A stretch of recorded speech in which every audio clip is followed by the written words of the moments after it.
പുതിയ റൂമിൽ വന്നോണ്ട് ഇനി സാധനങ്ങളെല്ലാം ഒന്നേന്ന് മേടിച്ചേ പറ്റുള്ളൂ കേട്ടോ. ഇന്നലെ ഉണ്ടാക്കിയതൊക്കെ ഒരു തട്ടിക്കൂട്ട് ഉണ്ടാക്കലാണ്. ഇന്നാണ് കാര്യമായിട്ടുള്ള പർച്ചേസിങ്. അങ്ങനെ ഒരു ഹൈപ്പർ മാർക്കറ്റിൽ കയറി. അങ്ങനെ സാധനങ്ങളെല്ലാം മേടിക്കാൻ തീരുമാനിച്ചു. പണ്ടുള്ള ആൾക്കാർ പറഞ്ഞ് ഞാൻ കേട്ടിട്ടുണ്ട്. ഉപ്പ് തൊട്ട് പറപ്പൂരം വരെ മേടിക്കണമെന്ന്.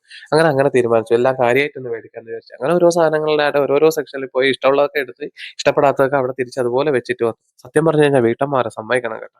പണ്ട് ഞാനും പറഞ്ഞിട്ടുണ്ട്. ഇത് എങ്ങനെയാണ് ഇത്ര പെട്ടെന്ന് സാധനങ്ങൾ തീർന്നത്? നമ്മൾ കൈകാര്യം ചെയ്യാൻ നേരത്തെ മനസ്സിലാവുള്ളൂ. സാധനങ്ങളൊക്കെ എത്ര പെട്ടെന്നാണ് തീരുന്നതെന്ന്. അല്ലേ? അങ്ങനെ ഓരോരോ സാധനങ്ങളും അതും ഇതും ഒക്കെ എടുത്ത് എല്ലാമൊക്കെ വേണ്ടതും വേണ്ടാത്തതും എല്ലാമൊക്കെ എടുത്ത്. അപ്പോഴൊക്കെ നോക്കിയപ്പോൾ അവിടെ അടിപൊളി ഒരു പാട്ടിട്ടേക്കുന്നത്. പണ്ടേ പാട്ടിന് താളം പിടിക്കാനും കൂടെ പാടാനും എനിക്കിഷ്ടമാണ്. കൂട്ടത്തിൽ പാടാനും വെള്ളത്തിൽ കൂട്ടാനും. അല്ലാതെ പാടാനും പാട്ട് പാടാനൊന്നും അറിയൂല കേട്ടോ. അങ്ങനെ എല്ലാമൊക്കെ മേടിച്ച് ഇറങ്ങിയപ്പോഴാണ് നേരത്തെ പറഞ്ഞ ആ പഴഞ്ചൊല്ല് എനിക്ക് വീണ്ടും ഓർമ്മ വന്നു. ഉപ്പ് തൊട്ട് കർപ്പൂരം വരെയെന്ന്. പക്ഷെ ഉപ്പ് മേടിക്കാൻ മറന്നുപോയി കേട്ടോ. അതാണ് മെയിനായിട്ട് എന്തൊരു സാധനമാണ് മേടിക്കാൻ പോണത് അത് നമ്മൾ മറന്നുപോകും. അങ്ങനെ ഇതെല്ലാം കഴിഞ്ഞ് ഇറങ്ങിയതിന് ശേഷം ഒരു ചായ കുടിച്ചാലോ എന്നായി. ചായ കുടിക്കാനായിട്ട് ചായക്കടയിൽ ചെന്നപ്പോഴോ അവൻ എന്റെ വീഡിയോസ് എല്ലാം കാണുന്നതാണ്.